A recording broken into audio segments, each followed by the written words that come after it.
Not what is it to you? What does it sound like to the other side? That's empathy. And she kind of laughs and she puts him on another flight because they got the seat.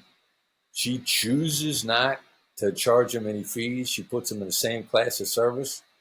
And then when she prints out a new ticket for him, and she said, "Don't be late next time. I might not be here when you come back."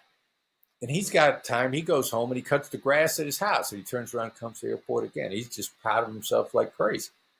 So the airline people, what does it look like to them? When you walk up with your ask, what are they saying to themselves? And if you can articulate that, especially in a playful manner, what they will do for you is amazing. What is the neuroscience behind that? Because that's come up a few times in terms of people prefer to hear things from their perspective than your perspective be pushed on them. What's the neuroscience behind that? Well, first of all, what's going to go through their mind, and how are you helping them think? This playfulness is a superpower. The late night FM DJ voice is a different kind of a superpower. Now that's calming and soothing. It doesn't actually help you think. As a matter of fact, while I'm calming you down, I'm slowing your brain down. Now, if you're it's a rock, paper, scissors approach to emotional intelligence. If you're angry, I got to calm you down first.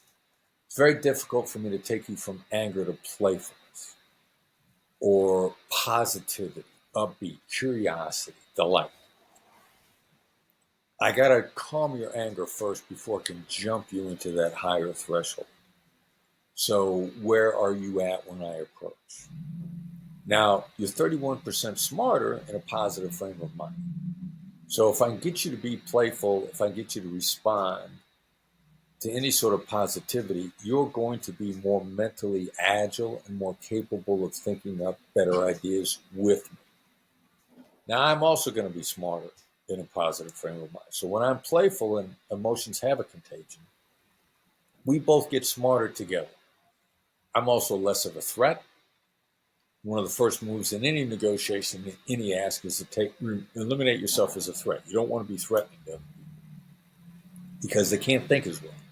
Even if they want to help you, they're less capable of thinking.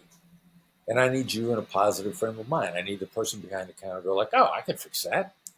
Instead of, "You're just another jerk that walked in here and it's going to take effort for me to look at my computer and search this stuff out. And I just don't feel like doing it." I want you to feel like helping me. So the whole idea of where you're at emotionally to begin with, I need to get you to the maximum. I may not be able to take you straight there. I may have to take a detour to calm your anger down before I get you up to a place where you're more inclined to collaborate. Nice. Okay. And then let's stick on that, but maybe a slightly different tact, slightly different technique. So if you're information gathering, you've asked a great question, and your counterpart is really opening up and they're sharing information, and you want to keep them on that area and you want to employ mirroring as a technique. What parts of the conversation am I jotting down on my notepad and saying that's an area to mirror, come back to that, we're going to mirror this part? How do we know what's the right mirror and when's the right time to use it?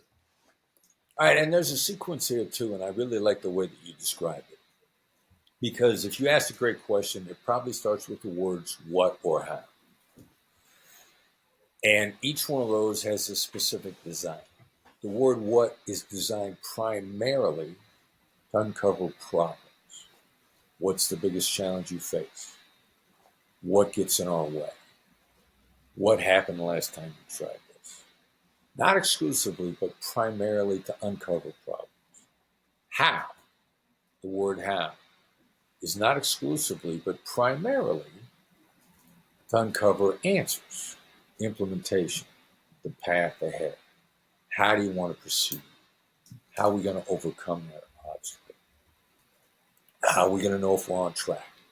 It's primarily implementation, the path ahead, uncovering, dealing with the problems that you've uncovered with the what. Now, here's a caveat. It takes a lot of mental energy to answer either one of those questions, to stop you in your tracks question. And that's what I like very much about you following that up with mirrors, because mirrors don't take energy to respond to the same way that a what or how question sucks the wattage out of somebody's head. Mirrors are easy to respond to, whether somebody's tired or whether or not they got a lot of mental wattage still left in their brain. Now, mirror is just repeating 1 to 3-ish words. As a hostage negotiator, we were taught for it to be the last 1 to 3-ish words. Excuse me.